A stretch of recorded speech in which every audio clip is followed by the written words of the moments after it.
So hello guys, this video is looking at a typical presentation from a patient who had surgery following his condition, which was abdominal wall related groin pain, commonly called as athletic pubalgia or sports hernia. It can be a difficult condition to pick up, especially for somebody who's not had much experience in hip and groin. It can be confusing because it sort of can mimic adductor pathology or a hip impingement pathology, and they are usually misdiagnosed because sometimes the tests, which are usually done like x-rays, ultrasound and MRIs, can come back normal, and it can be very frustrating for the clinician as well as to the patient without knowing what to do and move forward. If rehab fails, then they respond really well with surgery. So the first thing is, it's not an hernia. It's a myotonis injury linked with the posterior abdominal wall. It could be an external oblique tear, disruption of the conjoined tendon, and also this condition is very rare outside elite sport, generally most commonly in men, but you can also see that in any rotational sport. And also the pattern is pain in the lower abdomen radiating to the groin as well. So let's have a listen to the typical presentation. So I started off with sprinting. I was getting a real sharp pain, sort of just in the groin, kind of bottom of my abs. So because I was a rugby player, so any time I was trying to cut or sprint or anything like that, I just get real sharp, intense pain. Was it more in the lower abdomen, or was it going into groin as well? It started off lower abdomen, then as it sort of progressed, eventually it was kind of radiating around the whole groin area, really. And so mainly cutting and shifting things. Yeah. And in the gym, when you do ab work, did you make it worse? Yeah, because at the time I was doing a lot of like medicine ball work, oblique work, all that kind of stuff.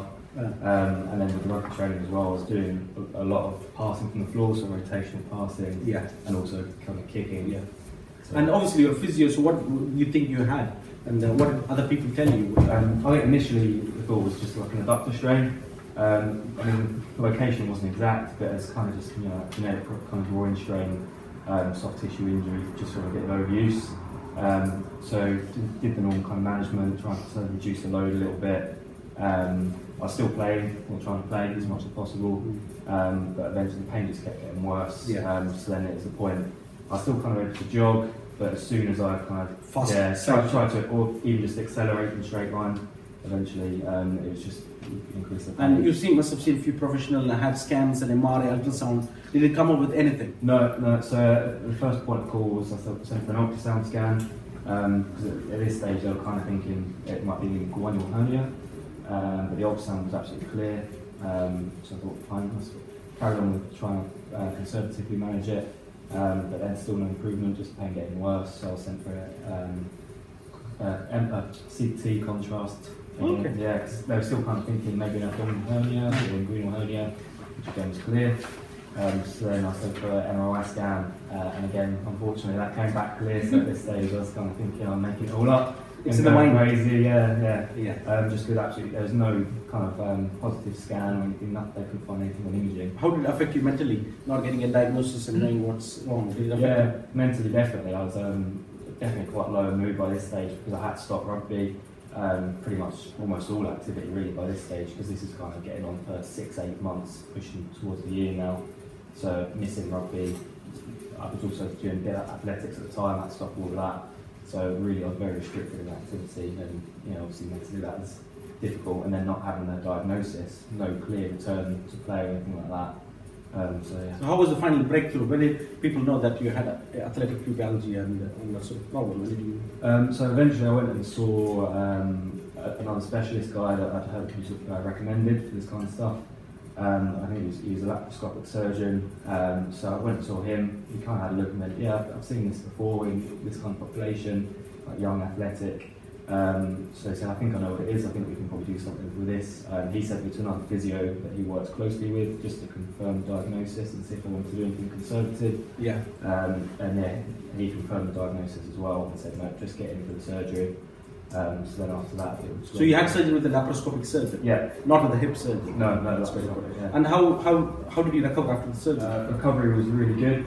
It was just a very small, obviously incision, so I had to manage that initially for a couple of weeks, but then I was in for rehab very quickly after that. Yeah, the second week possibly after the surgery, I was in for rehab, and then straight away being able to do quite more high level stuff than I was expecting really. When did you get back to plays and running and things like that? I had the surgery kind of towards the end of the season anyway, so I did have that sort of full summer, sort of 2-3 months to really rehab it, which was good, because obviously I could work on a lot of other things in that time as well. So really I was probably 2 months I was back into pre-season training, and then 3 months. Last question, you got a young physio struggling with hip and groin. People get misdiagnosed with rectus and things like that. So what would you say is the key clinical point is to point towards abdominal related groin pain? I think probably for me it'd be the history, because I'm thinking back now, the type of training I was doing, it was all that kind of oblique work, ab work, and sprinting, rotational stuff. Location of the pain, it doesn't really fit in with anything else. I don't think it's that, because it was that kind of weird lower ab. Yeah, lower abdominal pain, suprapubic area. Yeah, just kind of superior, like inguinal canal above that. Yeah. So that I think is quite a unique. And pain in the crunches. Because then that was one of the tests that kind of showed that was that resisted an oblique crunch. And the history and the fact that it just wasn't responding to any sort of conservative management, I think was. And not to be distracted by normal scans and things like that. Yeah, exactly. People can sometimes feel like everything is clear. Yeah. Excellent. Thank you. So as mentioned in the video from the client who had surgery, so the history is crucial. So let's go through some of the key points here. So this paper was published by Ellsworth in 2014, looking into the 5 key signs and symptoms which raises the suspicion of athletic pubalgia.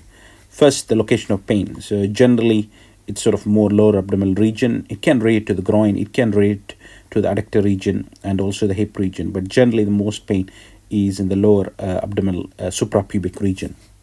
It's aggravated with sit-ups and rotation activity in the gym, and also any speed-based cutting and pivoting as well.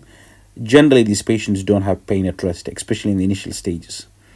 They might have palpation on deep palpation around the rectus, abdominal insertion and conjoint tendon, and the pain is reproduced with resisted hip adduction and curl-ups. So a combination of all these factors will raise your suspicion. So as I mentioned before, it's extremely rare in primary care. If you're dealing with elite football, rugby, golf, especially in men, women have have good laxity around the suprapubic region, so maybe they can dissipate the force better. So there is clearly structural difference between male and female pelvis. So that could be one of the reasons where women don't get this condition. I've never seen this, but it can happen in women as well. And the important point to note, as from the history, is in many cases the investigation can be noble. So if you suspect this, you might want to refer to a specialist who deals with this sort of elite hip and groin conditions, so that they're not sort of dismissed as just a muscle strain. And if all fails with the rehab, they usually respond well to surgery and they're getting back to sport fairly quickly. So hopefully this video was helpful to raise awareness of this condition, which has multiple names, commonly called as sports hernia or athletic pubalgia. Thank you.